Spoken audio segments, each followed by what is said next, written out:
Let me just start by saying, hi, Dave. It's me, it's Hal. We did one thing where we stopped people who were carrying packages and asked them to show us what they had in their package. How you doing? What do you have in your bag here? What I got in my bag? What's in the bag? Well, you want to ask me? I'm just curious. Clothes. What kind of clothing? You want to just bought? Oh, yeah? Can we take a look at it? Show me the idea first. I want to know who I'm talking with. Joe Friday, homicide. Let's see the clothing. We were in front of a furrier, and the furrier had come out onto the street and was standing next to me watching this. And he said, who was that? And I said, well, that's Dave Letterman. He's the host of the show. And he's asking people questions about what they're carrying. And then he looked and he says, from this, David Letterman makes a living? That's right, I'm Chevy Chase. Nice to see you. How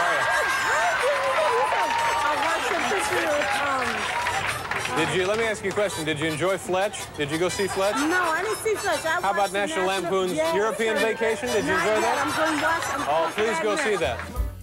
Please welcome Mr. Andy Kaufman. We never could figure out what Andy Kaufman was. Well, so he would come on, he would say he's going to do this and do that, and then, of course, do none of that. And then he would also then not show up, and a really terrible comedian would show up in his place. But after a while, we realized he was the comedian.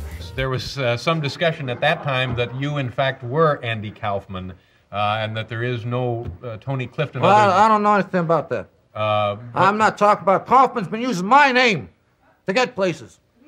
And so there is no truth to the rumor that you're actually Andy Kaufman. There's no truth to that rumor whatsoever.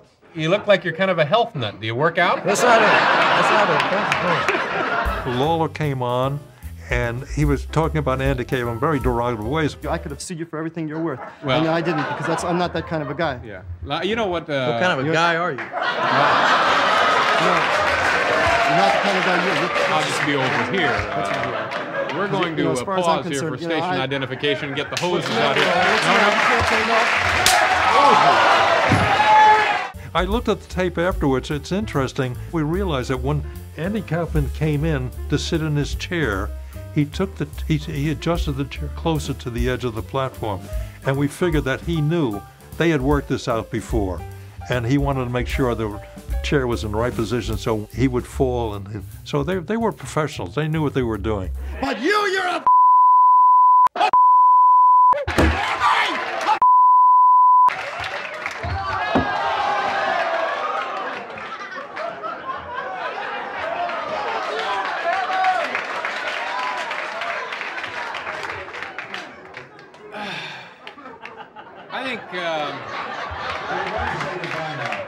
I think you can use some of those words on TV. I'm not.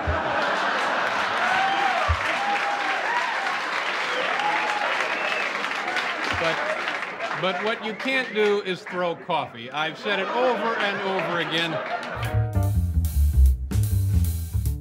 We would have meetings almost every morning in Dave's office.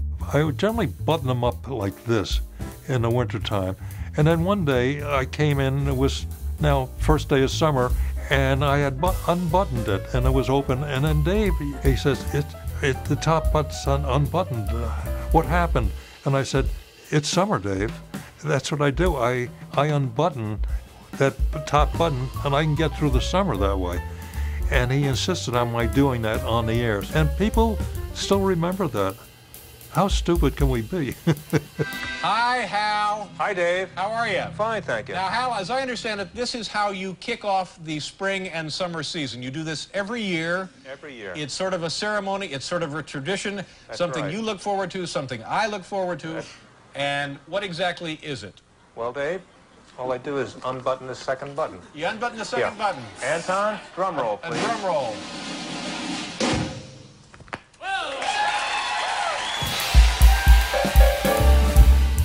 One of the writers came up with the idea every year to do a film festival. Hollywood people come on with their little 8-9 minute films, and we felt we had to do our own film. The writers thought it would be funny if Dave fell in love with my wife. It looked like another boring Friday night.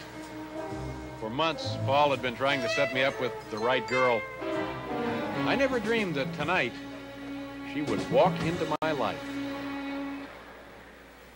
A party for Schaefer? Hi, Wendy. Oh, hi, Hi, Paul. sorry we're late. Oh, I just got Listen, here. Dave. Wendy, this is Dave. And, Hi, Dave, David. this is Wendy. Oh, for Hey, it's Hal. I should wonder what he's doing here. Who's Hal? Oh, that's Hal Gurney. He's the director of the show. And one of Dave's closest friends. Come on. Hi, Hal. Having dinner alone? Dave? Well, actually, I'm waiting for my wife. It's our 25th wedding anniversary. Oh, congratulations. Thank you. You know, I don't think I ever met Mrs. Hal Gurney. Really? No. Here she is now. What a knockout. My feet are killing me. Look at this place. Dear, I don't think you've ever met Dave.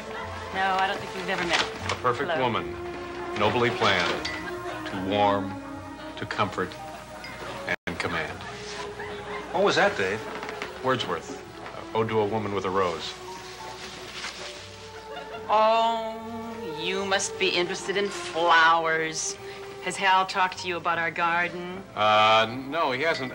Let me join you for dinner, and you can tell me about the garden. But, Dave, what about Paul and your friend? Shut up, Hal. Aphids, red spiders, Japanese beetles, slugs, we had them all. The slugs got into the corn, not the golden bantam, but the buttered corn. The corn turned out fine, though. But you know what I'm proudest of? My tomatoes. Oh, please, tell me about the tomatoes. Dave's really interested in this gardening, isn't he? I've never seen him this way before. Beautifully.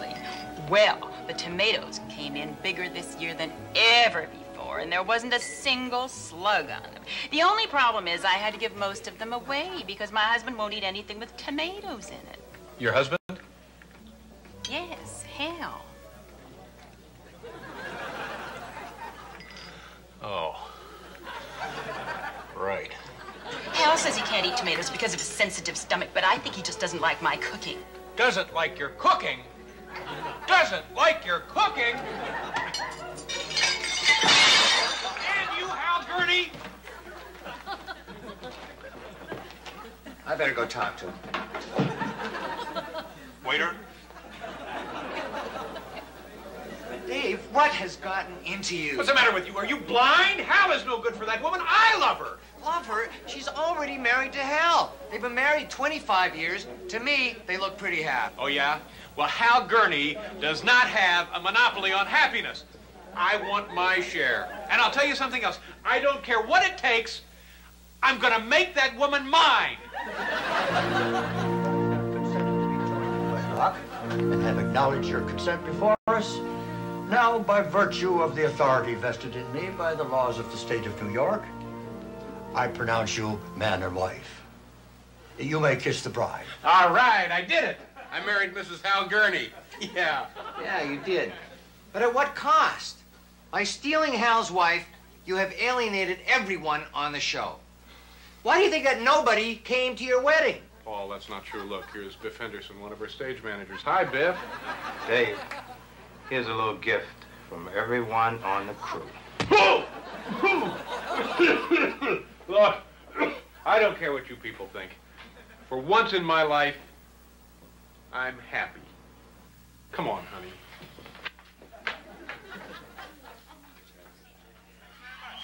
Welcome to the program. Boy, honey, wake up. The show's on. I'm about to do something really funny.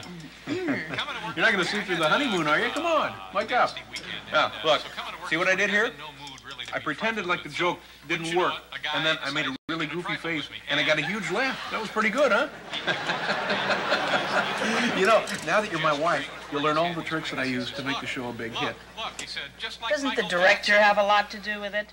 Well, what is the deal? You've been talking about Hal all night. Just relax and watch the show, please. Ladies and gentlemen, as you all know, I was married today to Mrs. Hal Gurney, who divorced our director so she could run off with me. Can we get a shot of Hal now in the control room?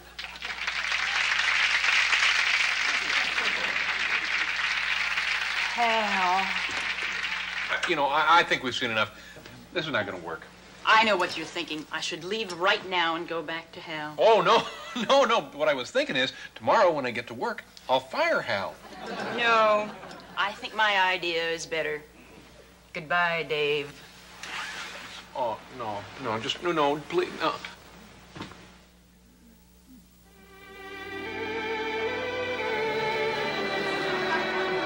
After Mrs. Gurney left me, I couldn't get her out of my mind. I was a wreck. I felt like I would never laugh again. Then one day, I happened to pass a movie theater. I saw what was playing, Chaplin, City Lights. Good old Charlie. He was my idol, and he was there to cheer me up when I needed him most. I had to go in. Of course, I'd already seen City Lights, so I went to see what was playing in Cinema 2. It was Porky's 5. And let me tell you, I never laughed harder in my life. The movie put the world back in perspective for me. I felt good about myself again. I could go on living.